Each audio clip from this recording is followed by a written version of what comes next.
Sup? No. Dr. Nicely.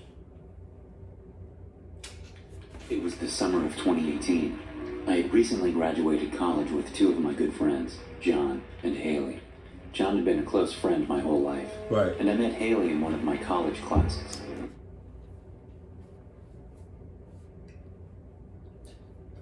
Haley cannot be, any Haley cannot be trusted, especially if she had blonde hair. Any Haleys out there, if you're a natural blonde, I can't trust you just the way it is. I had a crush on Haley since I met her. Right. She was a beautiful girl. Right. Blonde hair, blue eyes, and a small, petite figure. Okay. I always wondered what a girl like her was doing single. Haley suggested that John and I join her for a few days. Because she might be crazy as shit, but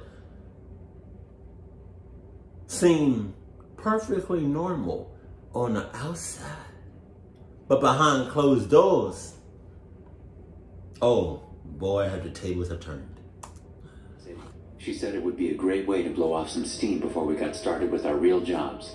John and I found really cheap airline tickets and a reasonably priced Airbnb in Midtown New York City, and we decided to go. Right. We planned on staying for 3 nights, but little did I know, we would be back after just 1 night. Jesus. We had just arrived to our Airbnb from the airport. The sun was just beginning to set on the New York City. Hell no. I know you probably can't really do this to a commercial airline, but they said, you know, obviously something clucked happened. That's why they left the next day, all right? And they only stayed 1 night. But if it was, you know what I mean? If I was in that situation, I would have been like, I would have got off the plane. I would have been like, hold on, Cap. Let me just check something out first. Let me scope out the area. Whew.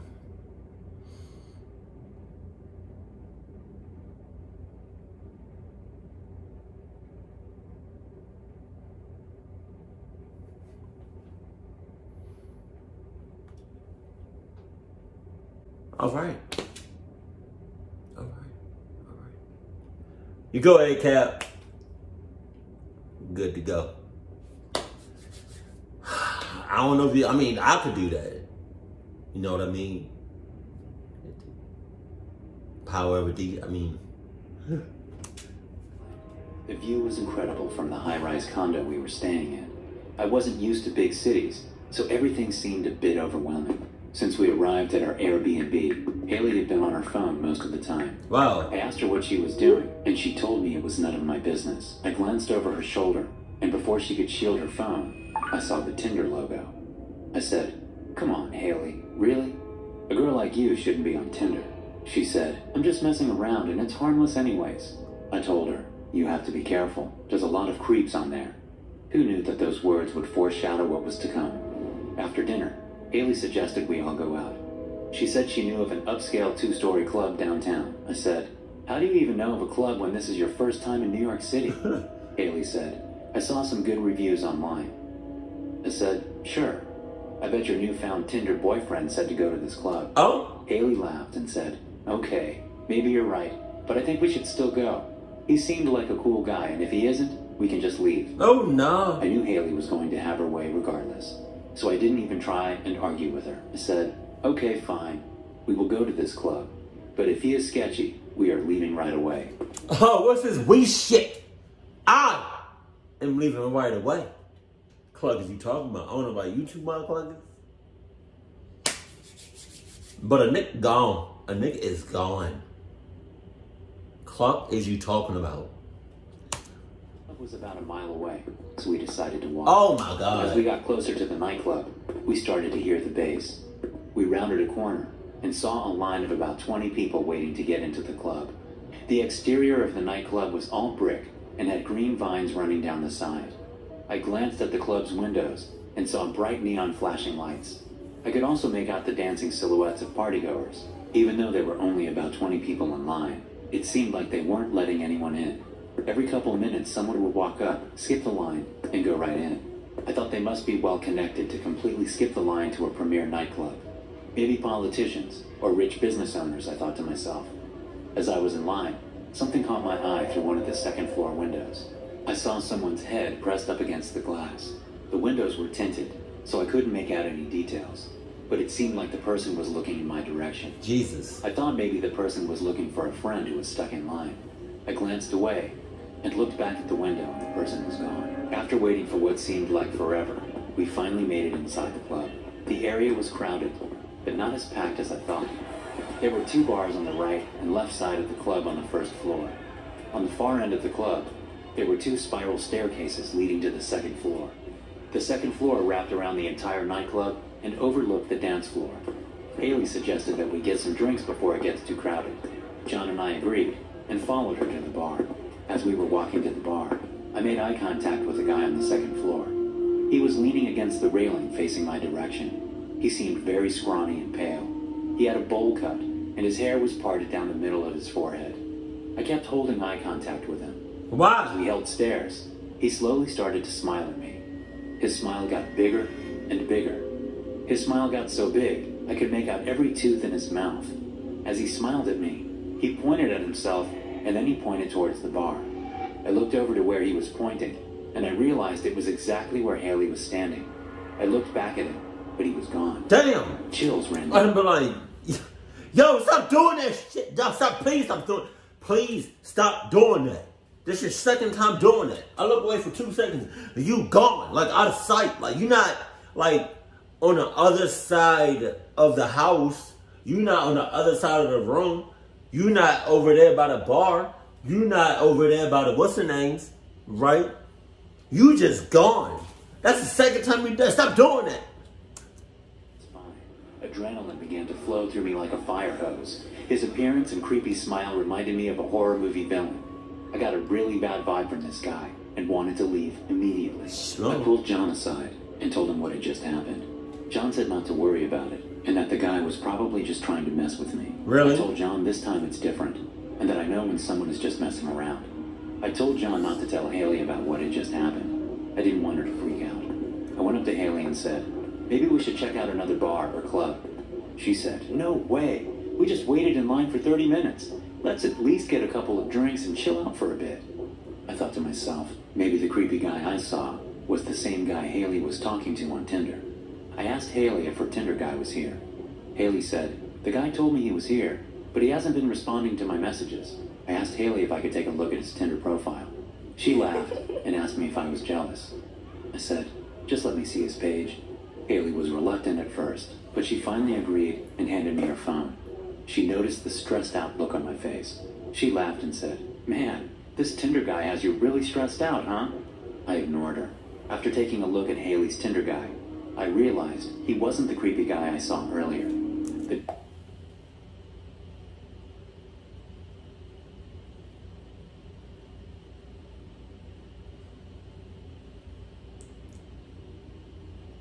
The chances of that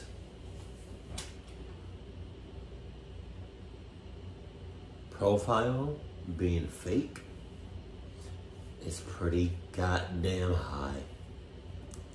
The guy was a buff New York City firefighter. I handed the phone back to Haley, and she got in line to order a drink. Now I didn't know what to think. Was this all just a misunderstanding? Was this creepy guy just looking at someone else and not me? Maybe one of his friends? After thinking about the situation, I knew he had to have been looking at me. But how did this creep know Haley? Or me for that matter? As I looked around, I noticed the club was significantly more crowded. It was getting harder to move around. My mind went to Haley again. I glanced around, and I didn't see Haley anywhere. I started to get really anxious. Right before I started to panic, I saw the back of Haley's head, some distance away at the front of the bar. I sighed in relief. Finally, Haley made it back to us with a few drinks in her hands. As she was walking up to us, I knew something wasn't right. Haley had a pale look to her face, like she saw a ghost or something. I asked her, what's up? What happened to you? She started breaking down crying. I grabbed her and pulled her into my arms. I said, everything's going to be okay. Tell me exactly what happened. She said, I heard some guy say my name in a really creepy voice. He said, Haley. It sounded so close, as if he was standing just a foot away from me. There were so many people around me I couldn't figure out who it was. At first, I thought it was just you messing with me. But then I saw you standing way over here. I knew it couldn't be you. All of a sudden, Haley's phone started lighting up with Tinder notifications. She began reading them and said, "Oh my God." I said, "What's wrong?" She said, "Read this." The Tinder firefighter guy said his account had been hacked and that all the messages that had been sent to Haley were not from him. We all agreed we needed to leave as fast as possible. We bolted from the nightclub and quickly waved down a taxi. We headed immediately back to our Airbnb. A huge sense of relief filled my body. My heart rate started to slow down, and I started to feel normal. I was so glad to be out of that place. We arrived at the main lobby of our Airbnb. I pressed the button for the elevator, and we all got in. I saw a Snapchat notification pop up on Haley's phone. Haley looked down at her phone, and I saw the same ghostly look come across her face again. I thought to myself, "Oh no, what now?" She said, "Oh my God, I totally forgot I added the Tinder guy on Snapchat before we went out." I asked Haley if she had her location on. Oh. She said, "Yes, I do." Oh. Why? I said, "That creep knows where we..." What you mean, why? What do you mean, why?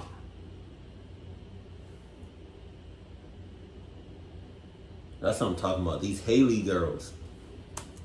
Dang. And knows we are right. Before I could even finish my sentence, the elevator doors opened and my heart Wow. dropped. Right in front of us was the same creepy guy at the nightclub. He was staring right at us. That same fanatical smile across his pale face. He said, "Why did you guys leave in such a hurry? We were just starting to have fun." My ass. Hey everyone, if you enjoy these stories, be sure to check out the Dr. No Sleep podcast by clicking the Spotify link in the description below. There you will find more nightmarish horror stories not yet featured on my channel. For iPhone users, just search Dr. No Sleep in the search bar on Apple Podcasts. Now back to the story. I don't know what happened that night. Yes, you Or do. what she was planning to do with me. I'm just glad I made it out alive. It all started when my friends and I decided to go to Vegas for my 21st birthday. At the last minute, everyone bailed, besides my good friend Dylan. We got to Vegas and checked into a fancy hotel on the Vegas Strip. It was $400 a night, Damn. so I was glad we were only staying for 3 nights. After checking in, a brunette girl came over to Dylan and I. She was drop-dead gorgeous. She had a thick Russian accent. I always had a thing for accents. She had on tight jeans and a shirt that matched the colors of the hotel. She asked us if we needed help bringing our luggage to our room. I quickly said yes before Dylan could even mutter a word. I asked for her name, and she said it was Alexandria. I thought, wow, a hot name too. As we made our way up to the room, I made small... He close as shit. I just... God damn. with her. We got to our room, and Alexandria just stood there awkwardly. I completely forgot bellgirls work for tips. I quickly pulled out my wallet and gave her a 20. She smiled and winked at me. But before I could even say another word, she turned her back and walked down the hall. Dylan said to me, "If you keep tipping like that, you'll be out of money the first night." I said, "I know, man," but she was just so hot. The first night, Dylan and I bar hopped on the Vegas Strip. I don't even remember getting back to the hotel. My next morning was met with a hangover from hell. Every time I moved, I would feel a pounding in my head. Somehow, Dylan was completely fine. He didn't even feel hungover at all and wanted to go out and party more.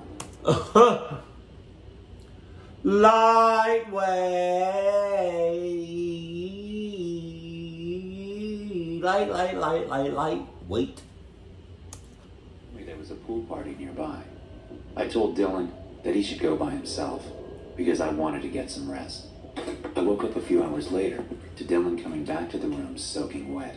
He told me to get ready to go out. He said he met some cool guys and girls who were having a pregame in another room. My head still felt like a bomb went off inside. I told him to go out and that I may join him later. Dylan left without protesting. I went to sleep and woke up 2 hours later. It was 8 p.m. I felt much better and decided to go to the hotel bar. I figured a drink or two would get me back to feeling normal.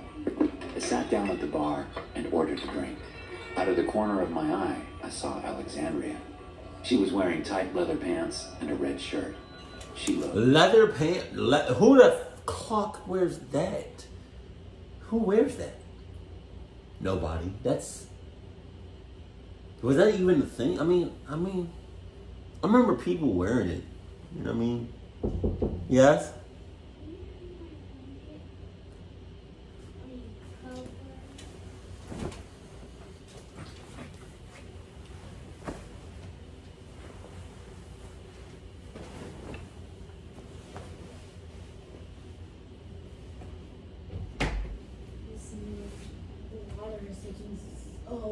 I told you it was gonna take long.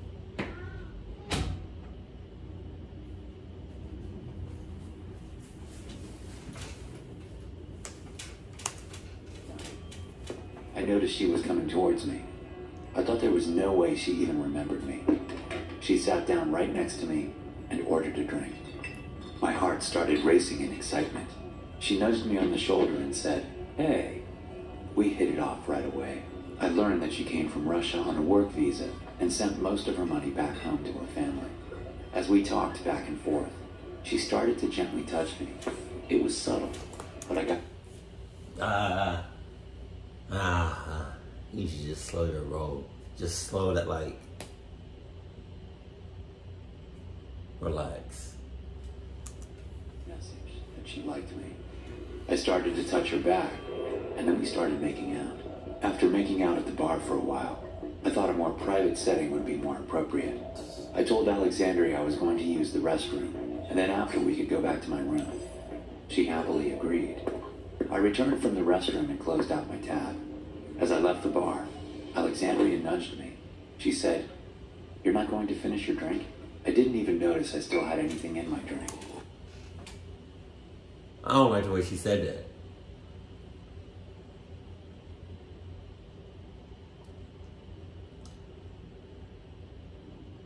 Not the bartender was in cahoots the whole time. I quickly picked up my glass and downed it. Alexandria chuckled. It wasn't a friendly laugh. It had an evil undertone to it. I instantly got a bad feeling from her. She yanked on my arm and said, "Let's go back to your room, silly." As we got close to the elevator, my vision started to fade. My legs started feeling like putty. I heard someone ask in the background, "Is he okay?" I tried to cry for help, but nothing came out. Alexandria answered, "He's fine, just had too much to drink." The elevator door shut, and that's the last thing I remember. Wow. I woke up in the hotel bed. My hands and feet were tied to the bedposts. Alexandria was standing in front of the bed. She was dressed in a white coat, almost like a surgeon. I noticed there were all kinds of medical tools on the nightstand. I heard her say, "He's not supposed to be awake yet." I started screaming. Alexandria quickly gathered her things and left. An hour later, Dylan helped untie me. He had a big smile across his face. He asked, "What kind of kinky stuff did you guys do?" Shut up! I told him everything that happened, and he was shocked. I went to take a shower to get ready for bed. I opened the bathroom door and was horrified to what I found. The bathtub was filled to the brim with ice. There was a cooler next to the toilet filled with ice also. I didn't know what to think. Was Alexandria a crazed killer? Was she trying to harvest my organs? All I know for sure is that I'm not going to Vegas anytime soon. Also, it turns out that most of you guys who watch me aren't actually subscribed. So if you like the content and want to support the channel, go ahead and hit the bell. It's free, and you can always change your mind later. A loud ring alerts me to a guest's arrival. I brush lunch's leftover crumbs from my uniform and put on my customer service smile. The customer's happiness is the hotel's success, after all, and I'm proud of my position here. Welcome to Quality Stay. The guest is pretty, almost model pretty, but not quite, and young, must be in her 20s. She just sighs, exasperated, as if she's already exhausted by my enthusiasm. I dial back my tone a smidge. Checking in? The guest merely nods, glances down at her phone. Place looked nicer in the photos, but I guess that's what I get for booking budget. Her dark, oversized sunglasses make it difficult to tell if she's talking to me or just complaining to herself. "Well, miss, I can assure you that you've booked with the region's premier all-inclusive hotel." Silence. "Reservation should be under Cynthia Locke," she grunts, inspecting the counter's cleanliness. "It should be in fine order. I disinfect every hour, on the hour, more often as needed. That's the quality way, and that's my way." "Fabulous, Miss Locke," I confirm, clasping my hands together. "We have you in room 112. I'll just..." it gives me like a cringe when people do that, like stuff like that. I don't. Oh my god, that's like. I just picture like. I don't know how to explain it. Like, that's my way. That's the only way. Every hour on the hour.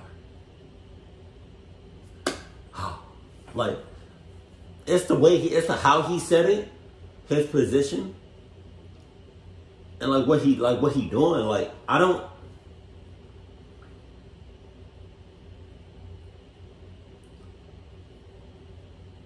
It feels very corporate, and I'm not that. I'm not. I'm trying to be self-employed by the end of this year, or before. First floor? Seriously? Take a deep breath. Tap on some keys. Well, today is your lucky day, Miss Locke. We have an upgrade available. Top floor, balcony room. How much? No extra fees, I insist, leaning forward. All inclusive. Oh, she seems unimpressed. Fine. Why? Oh, Why are you talking like that? Why are you talking like that? That was convenient as hell, don't you think? First floor. Scratch that. 2 seconds later. We got our top floor available.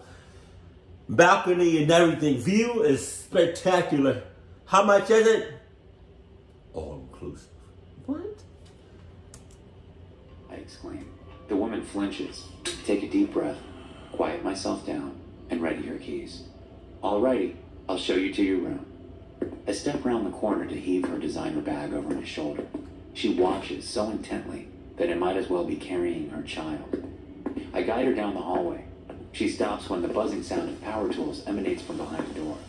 There better not be any construction on my floor. Construction? I flash a smile. No, certainly not, miss. We enter the elevator. I nudge the button for the top floor. It's not a long way up. We're a smaller hotel, focused on quality customer experience. We exit at the top, her leather bag weighing down on my aching shoulder, though my smile never wavers. Screams arise from room 512. The guest points to the door. The f*** is that? Ha! Oh, Nancy hosts screen therapy sessions each afternoon. If you want to join in, it's all-inclusive. I get it. She Wow. smiles. Chuckling, I direct her to room 536, where I slide the key through the reader and gently push past her to prop the door open like a true gentleman. She groans at the sight of our most exclusive room. As I shift her bag off my shoulder, she yelps, "Not on the floor!" I tenderly lay her luggage on the bed instead. Oh, I almost forgot. Complimentary champagne. I interject with excited jazz hands. Is it? Yes, Miss Locke. It's chilled. I pour a glass from the bottle in the mini fridge and make my exit. I wait about 20 minutes for the sedatives to kick in.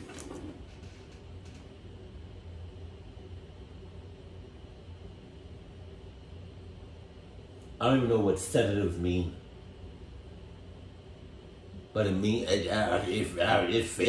seems like cluckness. He waited for the cluckness to settle in. The cluck, I don't know. What are sedatives? I don't know what that means.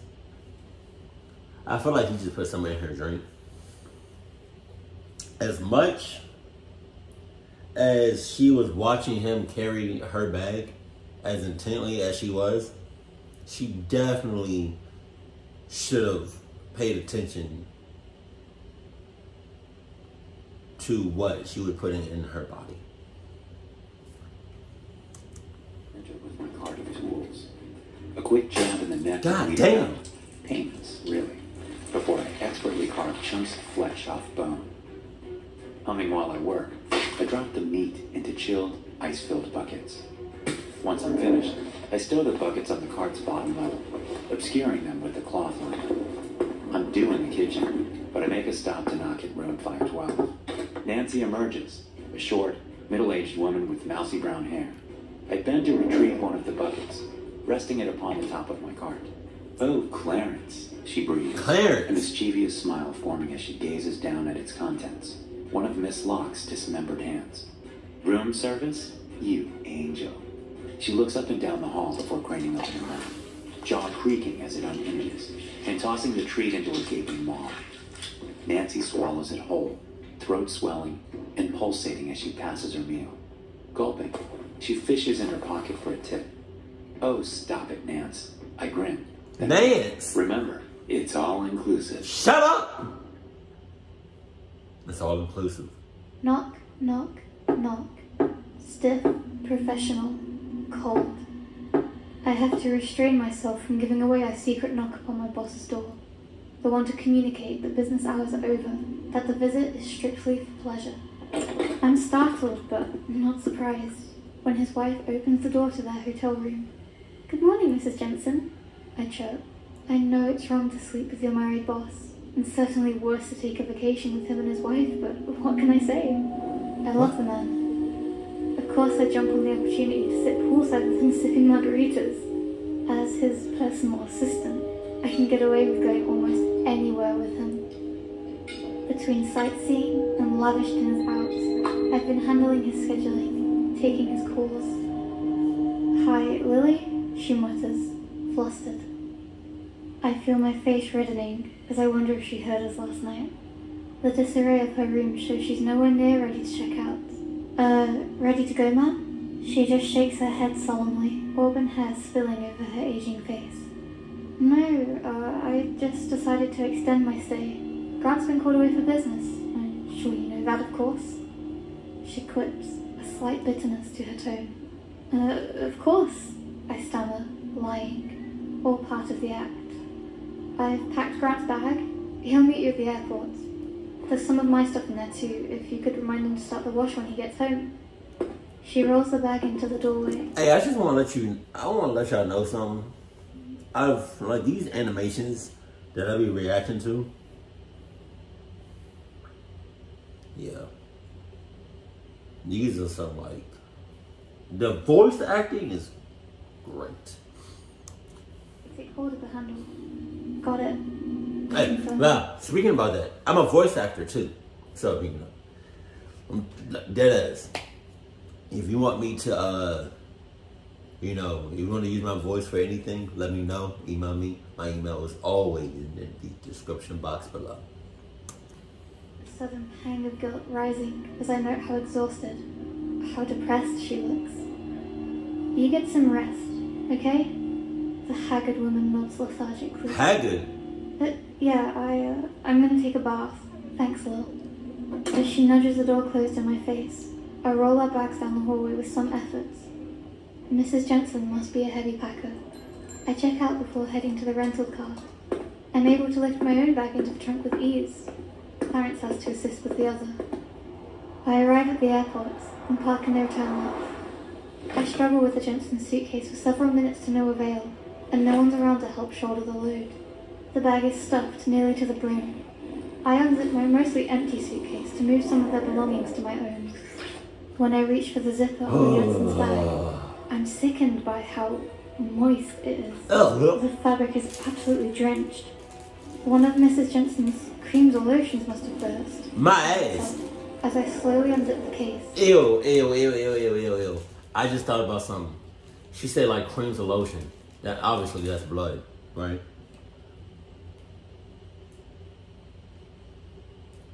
You gotta be real sick to use either your blood, definitely somebody else's blood, as some lotion. Oh my God. I flip it open, and my heart shatters, practically stops. A ringing escalates in my ears. My vision blurs. Inside the suitcase, I find the pieces of my forbidden lover, my boss, my Grant. His eyes frozen in a wide, pleading stare. I open my mouth to scream. I started shaking in horror and disbelief. I remembered back to the buzzing of power tools I'd heard all morning. I assumed it to be the hotel making renovations, but I realize now, though, that there were no renovations. There was no construction at all. There was only the deconstruction of Grant's lifeless body. It's not that deep. You did not have to cry about that. I swear to God, if I miss this flight home, my boss will have my head. The damn traffic and a painfully slow Uber driver have left me entering the airport with only 20 minutes until takeoff. I leave a sigh of quasi-relief as I notice the line for security isn't full of people standing idle, snaked around to oblivion. I take my place in line, fuming. I didn't even want to take this trip. I only left town to attend my uncle's funeral. It may sound cold, but I'm not even grieving. The man was a useless shit stain from the moment he was born to the moment he drove headfirst into a tree trunk. God damn. Okay, look, I understand that, right? But every life matters. Every life. I don't care how bad, evil, you know what I mean? A person's a person.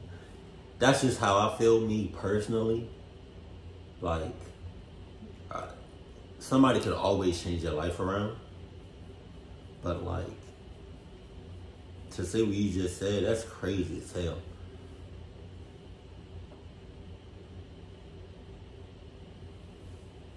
Also, I'm not one to give hella chances. I'll give you 2 chances tops. But I'm still not going to be like, you deserve to die, or like,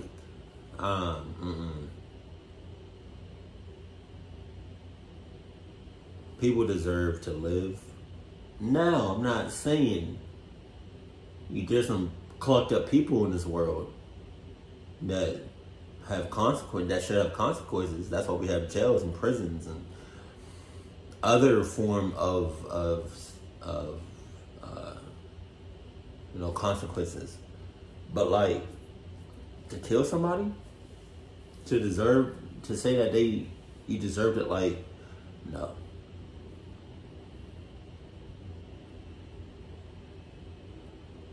That's a life. Knock off his ass. As I reach the front of the line, I rush through the motions, setting my work laptop in its own separate bin, shoes and belt removed, duffel bag dropped on the conveyor belt. Once I'm through, I practically sprint to collect my belongings. I almost put my shoes on the wrong feet. I'm so scattered. I check the gate on my boarding pass, then glance up at the overhead signage, groaning. Just my luck. Opposite side of the building. With no time to spare, I duck and dart around packs of travelers, moving lethargically to their own boarding locations. Lethargically? Out of breath by the time I reach the gate. Just at final boarding call. Shoving my boarding pass into the steward's hand, I busy myself with the voicemail. It's an angry tirade from my boss, of course, demanding I come into the office as soon as the plane's wheels hit the ground. Sir, are you sure this is your destination? I hardly hear him over my boss's yowling. Frustrated, I grit my teeth. Yeah, just let me on. Shrugging, he scans my pass. I juggle my luggage while drafting an email on my phone, finding the final available spot beside a rather ill-looking woman. Sign. I thrust my bag in the overhead space and plop it into the seat. The plane takes off with no mention of safety protocols. Oh my Either God. that, or I'm too distracted to notice. I've just closed my eyes to settle in for a nap when the passenger beside me taps my shoulder. So, she chuckles nervously. You ready for the heat?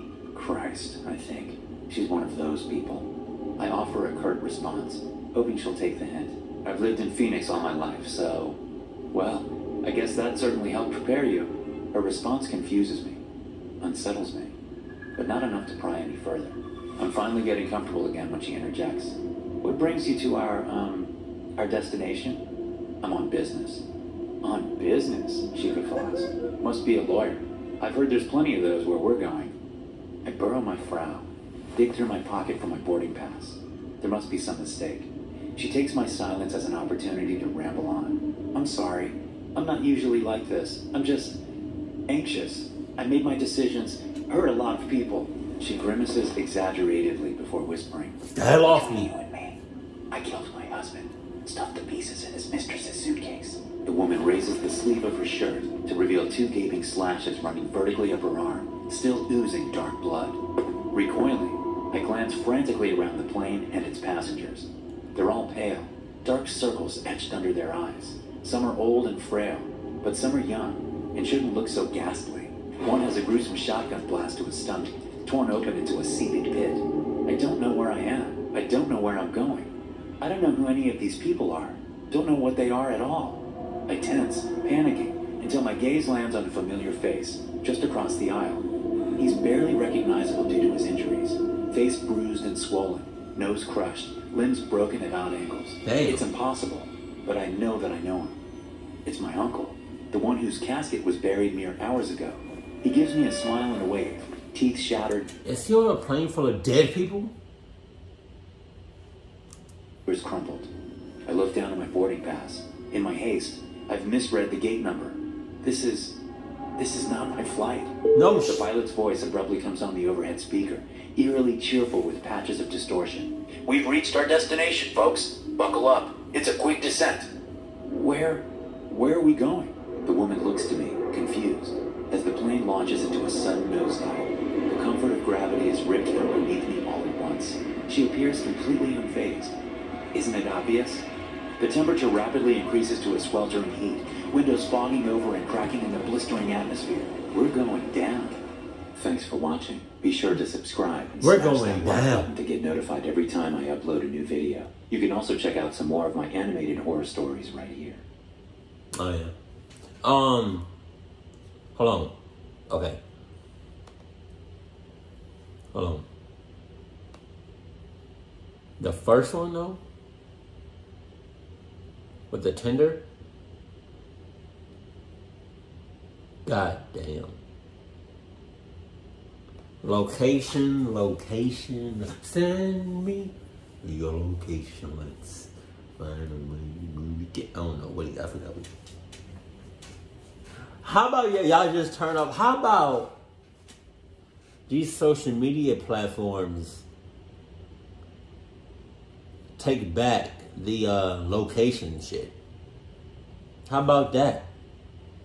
Because it seems like it's doing more harm than good. If y'all have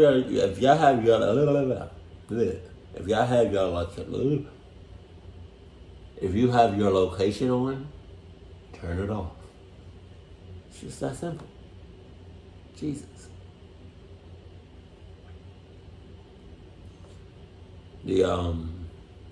What's her name? Alexandria? I already knew she was. I didn't know she was. I knew something was off. I didn't know she was crazy as hell like that though. I'm gonna go hold you. Jesus.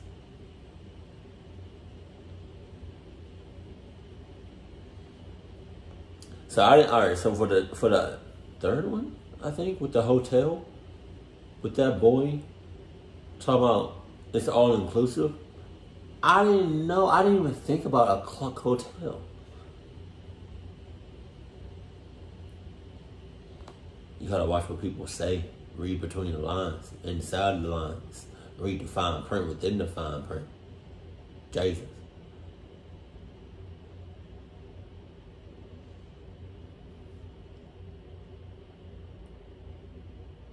Jesus, yeah. Keep it cool, keep it classy, and I love you. Stay happy. My family.